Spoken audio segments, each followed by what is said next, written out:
My children thought I was in a coma. They stood right next to my hospital bed, laughing as they forged my will and stole my multi-million-dollar empire. But they didn't know I was wide awake, and I had just set a massive federal trap that would send all three of them straight to prison.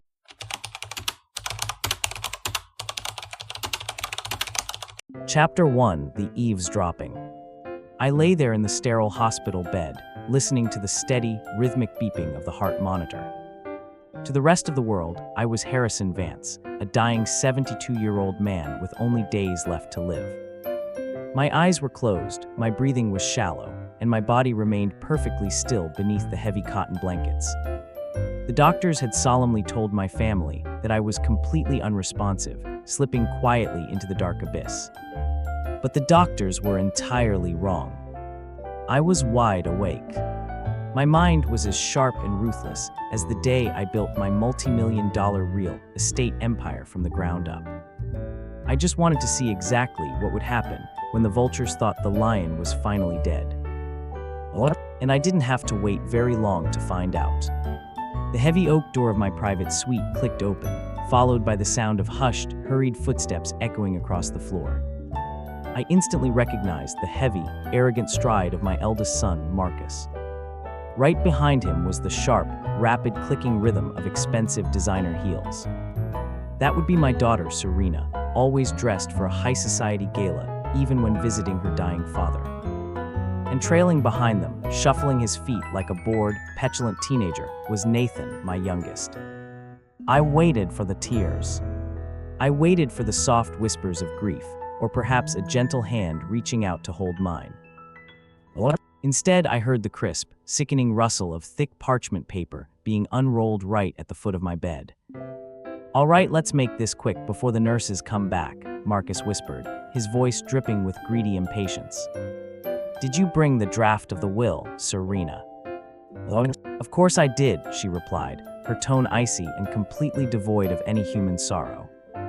"But we need to finalize who gets what right now, because I am not letting you take the Hamptons estate, Marcus." My heart sank heavily in my chest, though the monitor kept my secret perfectly hidden with its steady rhythm. They weren't here to say goodbye to their father. They were here to carve up my life's work like a piece of dead meat on a butcher's block. "I'm the eldest, Serena," Marcus scoffed, the entitlement practically dripping from his venomous words. "I take over the company, and the Hamptons house comes directly with the corporate portfolio. You can have the vintage jewelry collection and the penthouse in Manhattan." "Are you insane?" Nathan chimed in, his voice whiny, desperate, and pathetic. "What about Maze?" "I want the liquid assets, the offshore accounts, and the entire vintage car collection." "You don't even know how to drive a manual transmission, Nathan," Serena snapped viciously, dismissing him like a pest. "Look, the old man is basically a vegetable right now. He's not going to wake up, and even if he does, his brain is total mush. We just need to agree on these divisions, forge his initials on this updated draft, and have our lawyer file it before he officially flatlines." I lay there, trapped in the darkness behind my eyelids, listening to my own flesh and blood commit absolute treason. For 30 long years, I gave them everything they ever asked for without a single moment of hesitation. I paid off Marcus's massive failed business loans when he nearly bankrupted himself trying to show off to his wealthy friends. I bought Serena her luxury boutiques that never turned a single dime of profit just so she could play pretend CEO. I bylaid Nathan out of every legal and financial mess his reckless, destructive lifestyle dragged him into. I thought I was being a good father, providing them with the golden safety net I never had growing up in poverty. But I hadn't raised children. I had raised ruthless parasites.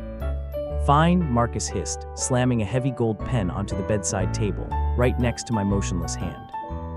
"I take the company and the Hamptons. Serena, you get the Manhattan penthouse and the million-dollar art collection. Nathan, you get the offshore cash and the cars. Are we in agreement?" "Agreed," Serena and Nathan said in perfect, sickening unison. I heard the harsh scratch of the pen as they literally forged my signature on a fraudulent document, mere inches from my face. They were laughing. My children were quietly chuckling as they stole my entire legacy while I was supposedly taking my final breaths. "Rest in peace, Dad," Marcus whispered mockingly, patting my leg through the thick hospital blanket with fake affection.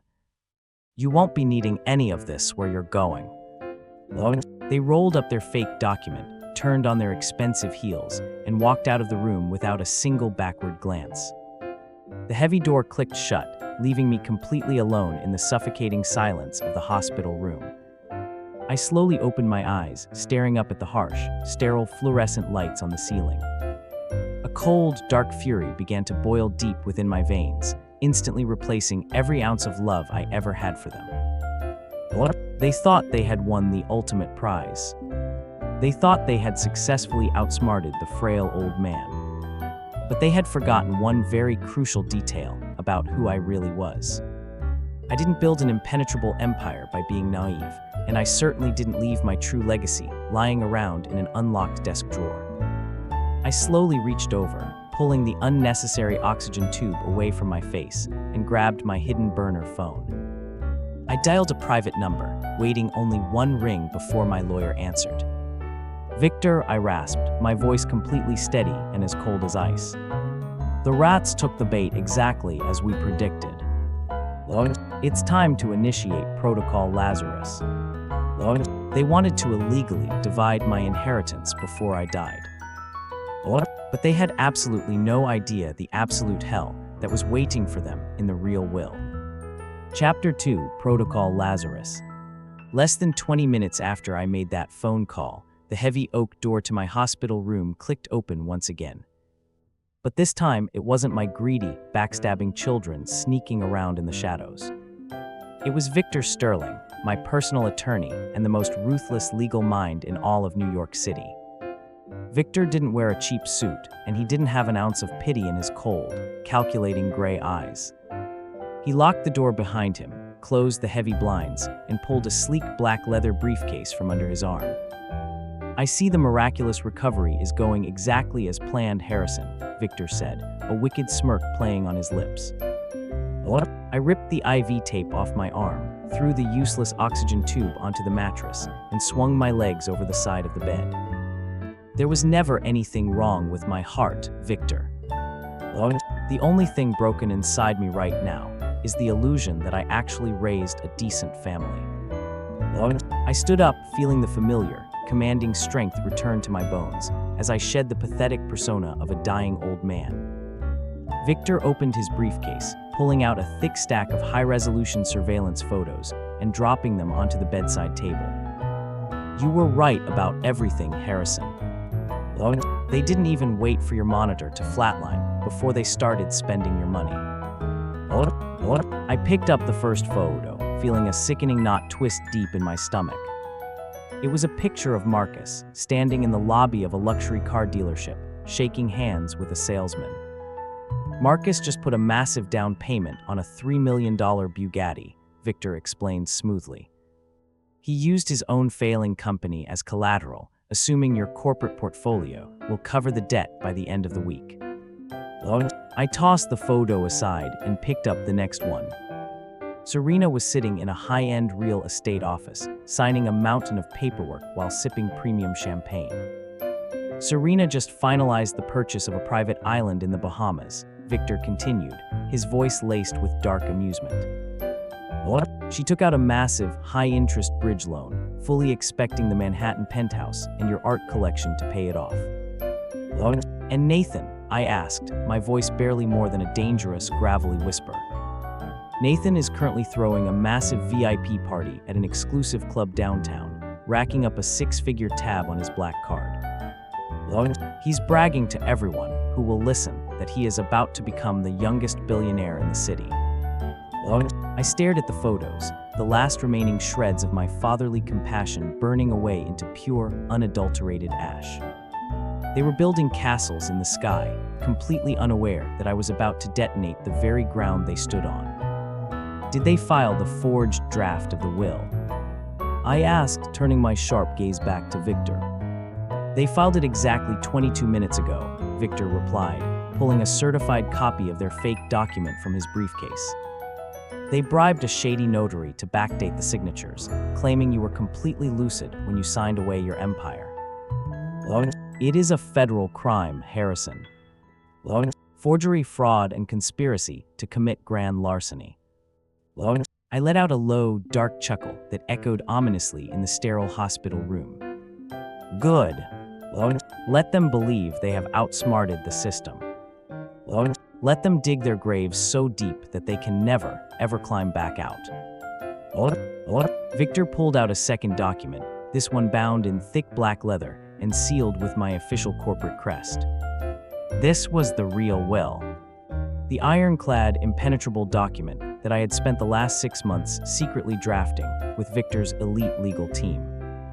Everything is in place for Protocol Lazarus, Victor stated, tapping the heavy black folder. Your entire fortune, the company, the properties, the offshore accounts, the art, the cars, has already been legally transferred. As of midnight last night, Harrison Vance owns absolutely nothing on paper. Every single penny has been moved into a private, irrevocable blind trust. A trust that is heavily monitored by federal regulators and protected by a small army of corporate sharks. If anyone attempts to claim assets from it using fraudulent documents, it automatically triggers a massive federal investigation. They aren't just stealing from a dead man anymore, Victor. They are walking straight into a high-stakes financial trap that will lock them behind bars for the rest of their miserable lives. Victor's eyes gleamed with a dangerous, unspoken respect as he placed the real will back into his briefcase. When Marcus, Serena, and Nathan try to claim their stolen inheritance, they are going to find a completely empty vault. But worse than that, the massive debts they are racking up right now will instantly come crashing down on their heads. So what is our exact next move, Harrison? Victor asked, closing his briefcase with a sharp, satisfying snap. I looked over at the humming heart monitor, then back to my trusted lawyer. The next move is very simple, Victor. Tomorrow morning, Harrison Vance is going to tragically pass away in his sleep. You will arrange a beautiful, highly publicized funeral so my greedy children can put on a pathetic show for the cameras. And then, you will invite them to my private estate for the official reading of the will. Because I wouldn't miss the look on their faces for all the money in the world. Chapter 3, The Fake Tears and the Empty Coffin. The next morning, the world woke up to the breaking news that the great Harrison Vance had officially passed away. The hospital doctors signed the fake death certificate, completely oblivious to the massive, untraceable bribe Victor had placed in the right hands. My heavy mahogany casket was sealed tight, supposedly honoring my strict, last-minute wishes for a closed casket ceremony. But in reality, there was nothing inside that wooden box but 70 pounds of dead weight. I was sitting comfortably in the shadows of a heavily tinted black SUV, parked discreetly on a high hill overlooking the cemetery. I held a secure tablet in my hands, watching a live, high-definition feed of my own funeral. It was the most disgusting, hypocritical theatrical performance I had ever witnessed in my entire life. Hundreds of high society elites, business partners, and powerful politicians gathered under the gloomy gray sky to pay their respects. And right at the front, standing before my empty grave, were my 3 grieving children. Marcus was wearing a custom-tailored Italian suit that cost more than most people make in an entire year. He had managed to squeeze out a few fake tears for the media cameras, delicately dabbing his eyes with a silk handkerchief. But the high-resolution drone camera zoomed in close enough for me to see the absolute truth. Every time he lowered his head in supposed sorrow, he was actually checking the live stock prices on his diamond-encrusted Rolex. He was already calculating exactly how much his net worth would skyrocket the moment my massive company officially became his. Serena was putting on an even bigger, more sickening show for the press. She was dressed in a dramatic, skin-tight black designer dress, wearing a dark lace veil that barely covered her smug, glowing face.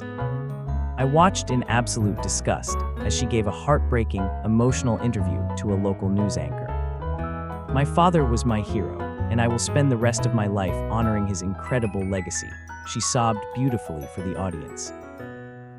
Yet, just moments before the cameras started rolling, the hidden microphones caught her viciously whispering to her assistant. She had aggressively demanded to know if the interior decorators had started tearing down the walls in my Manhattan penthouse yet. And then there was Nathan. My youngest son looked terribly pale, sweaty, and exhausted, which the crowd probably mistook for overwhelming grief. But I knew exactly why he was shaking behind his dark designer sunglasses. He was severely hungover from the massive, six-figure VIP party he threw the night before using his stolen, fraudulent credit lines. He kept shifting his weight impatiently, clearly annoyed that he had to stand in the cold just to bury the man who gave him everything. "They are putting on quite the show, aren't they?" Victor's voice crackled smoothly through the encrypted earpiece in my right ear. "They deserve Academy Awards for this level of deception," I replied coldly, never taking my eyes off the glowing screen.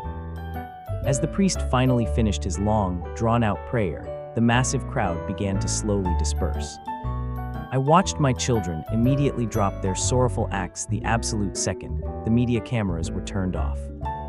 Marcus aggressively pulled out his phone, already barking arrogant orders at his failing company's board of directors. Serena practically sprinted to her waiting limousine, screaming at her driver to hurry up and get her out of the mud. They didn't even stay to watch my casket being lowered into the cold earth. They were in too much of a rush to get back to the estate and get their greedy hands on my money. "Are the preparations at the main house complete, Victor?" I asked, turning off the tablet and tossing it onto the leather seat. "Everything is perfectly set, Harrison," Victor replied, a dark hint of anticipation in his voice. "The federal agents are on standby, hidden completely out of sight in the East Wing library. And the forged documents they filed this morning have already been flagged and frozen by the Banking Commission." "Excellent," I muttered, a dark, satisfying smile finally creeping across my weathered face. "Let them gather in the grand dining room and pour themselves my most expensive vintage champagne. Let them celebrate their fake victory and toast to my death for just a few more minutes." I tapped on the thick glass partition, signaling my private driver to start the roaring engine of the SUV. "Because the dead man is coming home, Victor. And I am going to read them their true inheritance personally." Chapter 4: The Dead Man Walking. The grand dining room of my sprawling estate was a masterpiece of classic architecture and modern luxury. It was a room meant for dignified family dinners and high-stakes corporate negotiations. But right now, it was being treated like a cheap frat house by the three parasites I called my children. I stood perfectly still in the hidden alcove just outside the heavy double doors, completely cloaked in the shadows. Through the slight crack in the polished wood, I had a perfect view of their disgusting little victory party. Marcus was sitting at the absolute head of the massive mahogany table, a spot that had belonged exclusively to me for 40 years. He had his expensive Italian leather shoes kicked up onto the priceless wood, swirling a glass of my rarest vintage scotch. "I have to admit, the old man really knew how to stock a liquor cabinet," Marcus laughed, taking a greedy gulp. "Enjoy it while it lasts, Marcus, because I'm having this entire room gutted by tomorrow morning," Serena sneered from the velvet sofa. She was already flipping through a thick binder of expensive marble samples, completely ignoring the fact that we had just buried me an hour ago. "The dark wood is incredibly depressing, and I need this space brightened up before I host my first gala as the new owner." Nathan was pacing back and forth across the Persian rug, aggressively chewing on his thumbnail. "Can we just skip the interior design talk and get to the money?" Nathan whined, checking his phone for the 100th time. "My black card just got declined at the dealership, and the manager is starting to ask some really annoying questions." Victor Sterling sat calmly at the far end of the table, his sleek black briefcase resting unopened in front of him. He looked at my three children with a perfectly blank expression, though I knew he was enjoying this just as much as I was. "Patience, Nathan," Victor said smoothly, his voice echoing in the large, cavernous room. The transfer of assets is a very delicate legal process, especially with an estate of this massive magnitude. What? There is nothing delicate about it, Victor, Marcus snapped, slamming his empty crystal glass onto the table. We all signed the updated will before he flatlined, and you filed it with the courts this morning. I am the new CEO of Vance Enterprises. Serena gets the properties, and Nathan gets the liquid cash. It is a done deal, so open the damn briefcase, hand over the official transfer papers, and let us get on with our wealthy lives. Victor slowly reached out, resting his hands flat on top of the black leather briefcase. I have the documents right here, Marcus, Victor replied, his tone chillingly calm. The documents that you filed this morning, to be exact. Marcus stiffened, his eyes narrowing dangerously at the lawyer. Watch your mouth, Victor, or I will fire you the second the ink dries on this transfer. You work for me now, and you will do exactly as you are told. I work for the Vance estate, Marcus, Victor corrected him smoothly, never breaking eye contact. And before I hand over the keys to the kingdom, there is one minor technicality we must address. Serena rolled her eyes, slamming her binder of marble samples shut with an irritated huff. What technicality, Victor? She demanded, crossing her arms defensively. Did the old man leave some pathetic sum of money to a charity or a mistress that we need to contest? No, Serena, Victor answered, a razor-sharp smile finally breaking across his stoic face. The technicality is that the primary benefactor of this estate has decided to read the will himself. For a split second, absolute silence fell over the grand dining room. Marcus frowned, his arrogant face twisting in genuine confusion. What the hell are you talking about, Victor? Marcus growled, dropping his feet from the table. My father is dead. We just watched them put his wooden box into the dirt. That was my cue. I stepped out of the shadows, reached out, and violently pushed the heavy double doors wide open. The loud, echoing crash made all three of my children violently flinch in their seats. I walked slowly into the grand dining room, my posture perfectly straight, my eyes burning with a cold, unforgiving fire.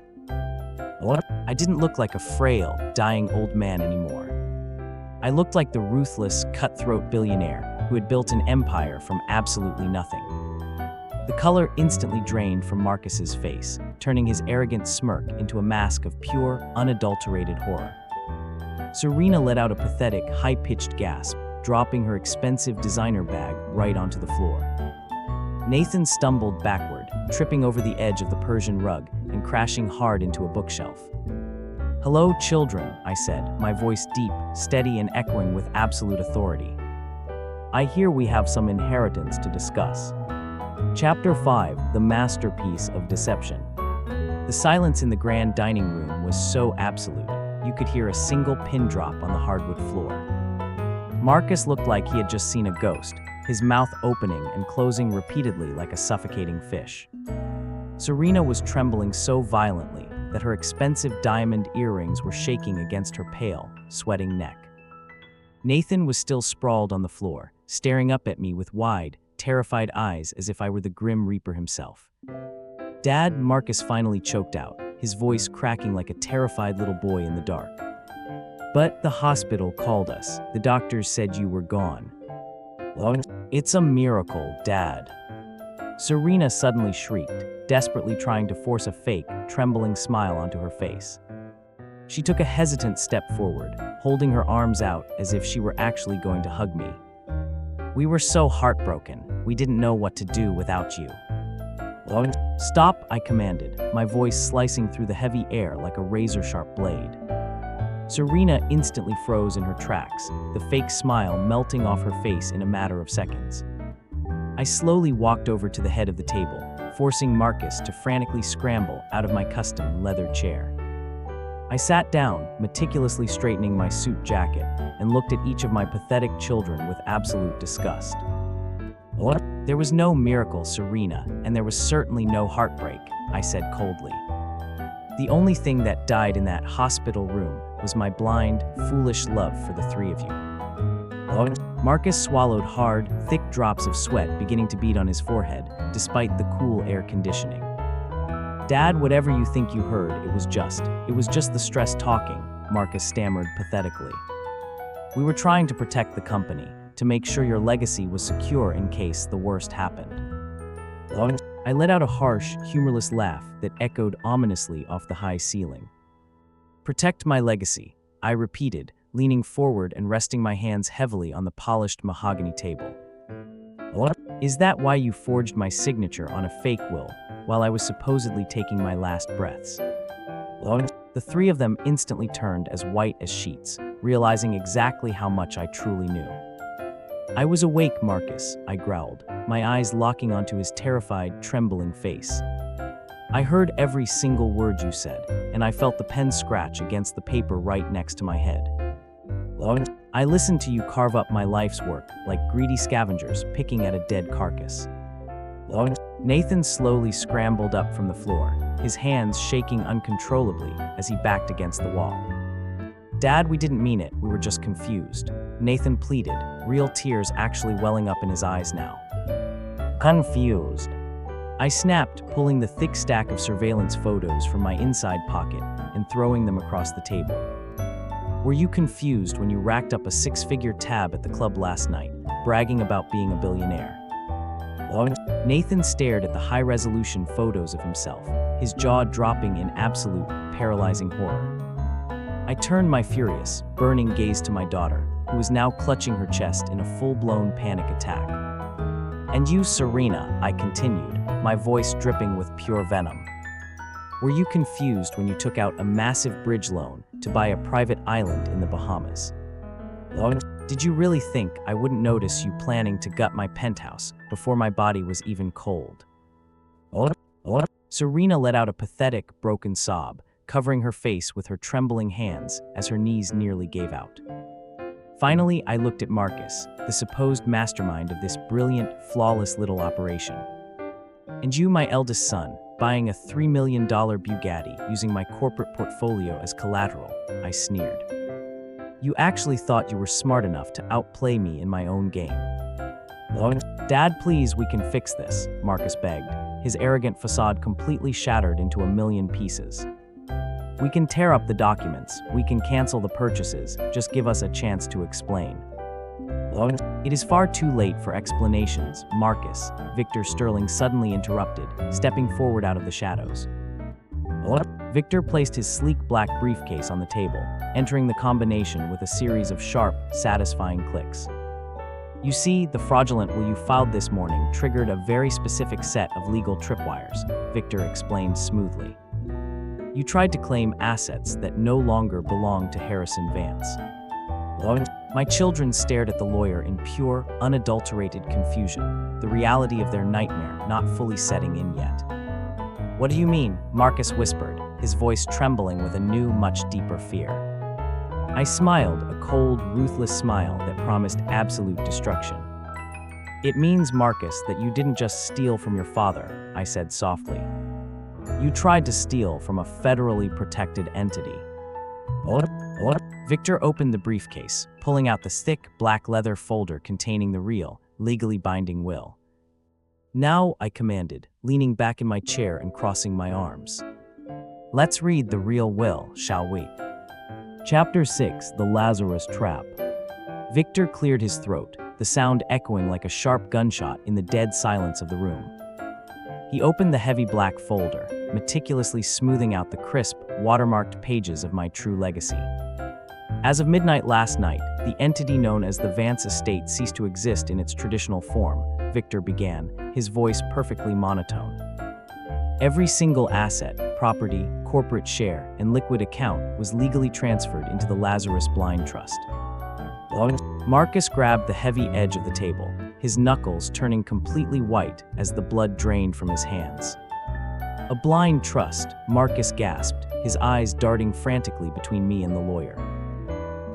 You can't do that, Dad. We are your direct bloodline. We are your legal heirs. You were my legal heirs, Marcus, I corrected him, my voice completely devoid of any fatherly warmth. But the Lazarus Trust has a very specific, ironclad beneficiary clause that cannot be altered by anyone. Upon my actual death, every single penny of my empire will be immediately liquidated and donated to a private network of children's hospitals. Serena let out a loud, agonizing wail, clutching her chest as if she had just been physically shot. No, no, no, you can't leave us with absolutely nothing, she screamed, her expensive designer makeup running down her face in dark, ugly streaks. I have loans, Dad. I have massive financial contracts that I just signed this morning. That is exactly the problem, Serena, Victor interjected smoothly, adjusting his silver-rimmed glasses. You signed a massive bridge loan for a private island, using a Manhattan penthouse and a priceless art collection as collateral. But since those assets legally belong to a federally protected trust, you didn't just take out a bad loan. You committed massive, undeniable wire fraud against a major banking institution. Serena's knees finally gave out completely, and she collapsed onto the Persian rug in a sobbing, pathetic heap. I turned my cold, unforgiving gaze to Nathan, who was violently shaking against the wooden bookshelf. And you, Nathan, I said softly, deeply enjoying the sheer, unadulterated terror in his wide eyes. That unlimited black card you used to buy out the VIP club last night. I canceled it the exact second you walked out of my hospital room. You just stole hundreds of thousands of dollars in premium goods and services, and the club owners have already filed criminal charges against you. Nathan let out a pathetic, whimpering sound, sliding down the wall until he was sitting on the floor, burying his face in his trembling hands. Finally, I looked back at Marcus, the supposed genius who actually thought he could outsmart the man who taught him everything about business. But you, Marcus, you made the biggest, most catastrophic mistake of them all, I whispered, leaning forward so he could hear every single syllable. You used Vance Enterprises as collateral to buy a $3 million supercar. But Vance Enterprises was entirely absorbed by the Lazarus Trust, meaning you fraudulently leveraged a corporate entity you do not own. The dealership ran the paperwork an hour ago, the bank immediately flagged the transaction, and the federal authorities were notified. Marcus began to hyperventilate, desperately tugging at the collar of his custom Italian suit as if it were physically choking him. You set us up, Marcus choked out, tears of pure, overwhelming panic finally streaming down his arrogant face. You intentionally let us sign those papers so we would completely destroy ourselves. I didn't force you to do anything, Marcus, I replied, my voice echoing with absolute, uncompromising justice. I simply laid the trap, and your own sickening greed did all the rest of the work. But the financial ruin is only the very beginning of your punishment, Victor announced, closing the black folder with a sharp, echoing snap. Because we haven't even discussed the fake will you filed this morning. The three of them looked up, their faces pale, sweaty, and completely drained of all remaining hope. Forging a signature to steal from a federal trust is a Class A felony, Victor explained, a wicked, highly satisfied smile finally appearing on his face. It carries a mandatory minimum sentence of 20 years in federal prison. The grand dining room instantly erupted into absolute, deafening chaos. Serena was screaming at the top of her lungs, begging for mercy while frantically clawing at the expensive rug. Nathan was hyperventilating so hard, I honestly thought he was going to pass out right there on the floor. And Marcus just stared at me, his eyes completely hollow, finally realizing that his luxurious life was entirely over. I sat back in my custom leather chair, watching my ruthless parasites finally get exactly what they deserved. But the grand finale of this show wasn't quite over yet. Victor, I said calmly, my voice cutting cleanly through the pathetic sounds of their desperate weeping. Please let our special guests in the library know that they can come out now. Chapter 7, The Steel Bracelets. Victor nodded silently, reaching into his tailored jacket to pull out a small, encrypted silver radio. He pressed the button on the side, speaking only 2 words into the receiver. We're ready. The heavy oak doors connecting the grand dining room to the East Wing library suddenly swung wide open. Heavy, synchronized footsteps echoed like thunder across the polished hardwood floor. 6 federal agents stepped into the room, dressed in crisp dark suits and wearing completely expressionless faces. They didn't look like local police officers who could be easily bribed or intimidated by the Vance family name. These were elite financial crimes investigators, and they had been listening to every single word of our little family reunion. Marcus stumbled backward, bumping hard against the edge of the mahogany table as the lead agent approached him. "Marcus Vance, you are under arrest for conspiracy to commit wire fraud, grand larceny, and forging a federal document," the agent stated coldly. "Do you know who I am?" Marcus screamed, desperately trying to maintain his shattered illusion of power. "I am the CEO of Vance Enterprises, and I demand to speak to my personal legal team this exact second." The agent didn't even blink, swiftly grabbing Marcus by the shoulder and violently twisting his arms behind his back. The sharp, metallic click of the heavy steel handcuffs echoing in the room was the most beautiful sound I had ever heard. "You don't own Vance Enterprises, sir," the agent replied, aggressively pushing Marcus toward the exit.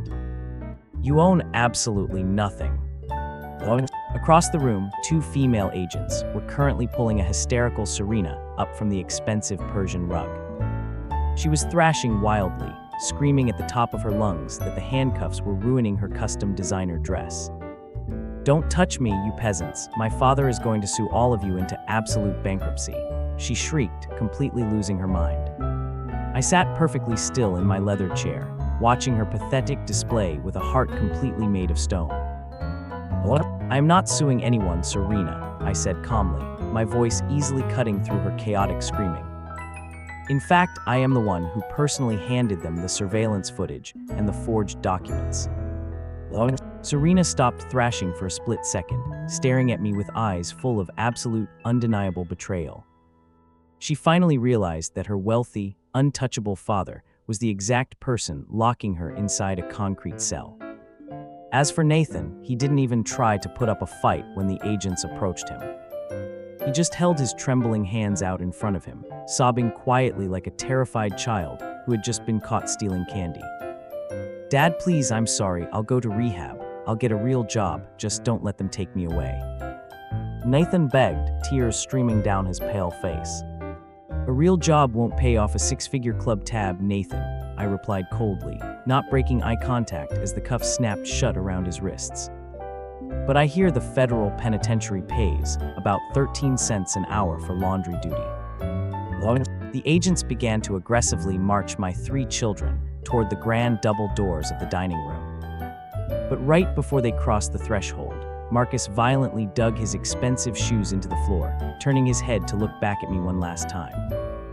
His face was bright red, completely twisted with a mixture of pure hatred and devastating defeat. "You are a monster," Marcus screamed, his voice cracking violently under the immense pressure. "We are your own flesh and blood, and you are throwing us to the wolves just to prove a sick point." I slowly stood up from my chair, buttoning my suit jacket with meticulous, deliberate precision. I walked over to where Marcus was struggling against the federal agents, stopping mere inches from his sweating face. "I didn't throw you to the wolves, Marcus," I whispered, my voice darker and colder than a winter grave. "I just stopped feeding them." I gave the lead agent a silent nod, and he violently shoved Marcus out the door, dragging him down the long, luxurious hallway. I stood in the doorway, listening to the fading sounds of their chaotic screams and the heavy boots marching them out of my house. Through the massive front windows, I watched the flashing red and blue lights of the federal vehicles illuminate the dark, gloomy afternoon sky. They loaded my children into the back of the armored vans like common street criminals, slamming the heavy metal doors shut. The convoy slowly pulled away from my sprawling estate, taking my greedy, entitled family away forever. The grand dining room was finally completely silent again. But this time it was a peaceful, beautiful silence. Chapter 8: The True Legacy. I stood by the massive floor-to-ceiling windows, watching the flashing red and blue lights disappear down the long, winding driveway. The chaotic storm had finally passed, leaving nothing but absolute, perfect tranquility in its wake. Victor quietly stepped up beside me, holding 2 crystal glasses filled with my rarest vintage scotch. "To a flawless execution, Harrison," Victor said softly, handing me one of the heavy glasses.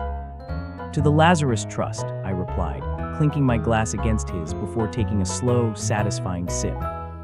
The amber liquid burned perfectly down my throat, a warm contrast to the ice-cold justice I had just delivered. Over the next few weeks, the national media had an absolute field day with the spectacular downfall of the Vance family. The front-page headlines didn't mourn the tragic passing of a beloved billionaire anymore.